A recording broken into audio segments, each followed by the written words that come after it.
ஆதியாகமம் 26வது அதிகாரத்திலே 26ஆம் அதிகாரம் வாசிக்கலாமா? அந்த 1வது வசனத்திலிருந்து வாசிக்கலாம். 26வது அதிகாரம் 1வது வசனத்திலிருந்து, ஆபிரகாமின் நாட்களில் உண்டான பஞ்சத்தை அல்லாமல் பின்னும் ஒரு பஞ்சம் தேசத்தில் உண்டாயிற்று. அப்பொழுது ஈசாக்கு பெலிஸ்தியருக்கு ராஜாவாகிய அபிமெலேக்கிடத்திற்கு கேராருக்கு போனார். கர்த்தர் அங்கே தரிசனமாகி, நீ எகிப்திற்கு போகாமல் நான் உனக்கு சொல்லும் தேசத்திலே குடியிரு. இப்பொழுது 12வது வசனத்துக்கு வரலாமே. 12வது வசனம், ஈசாக்கு அந்த தேசத்தில் விதை விதைத்தான்.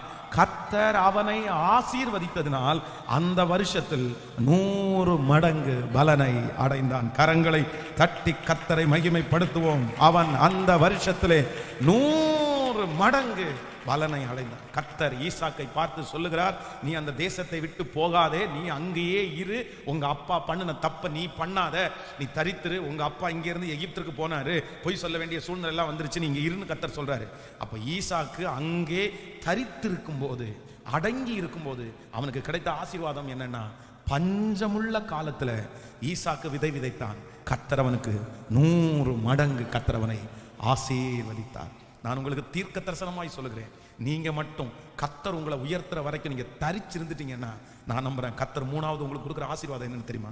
அவரே உங்களுக்கு பஞ்சமான காலமா இருந்தாலும், ஒன்னும் இல்லாம இருந்தாலும், உங்களை 100% கர்த்தர் ஆசீர்வதிப்பேன் என்று வாக்கு கொடுக்கிறார். ஹல்லேலூயா.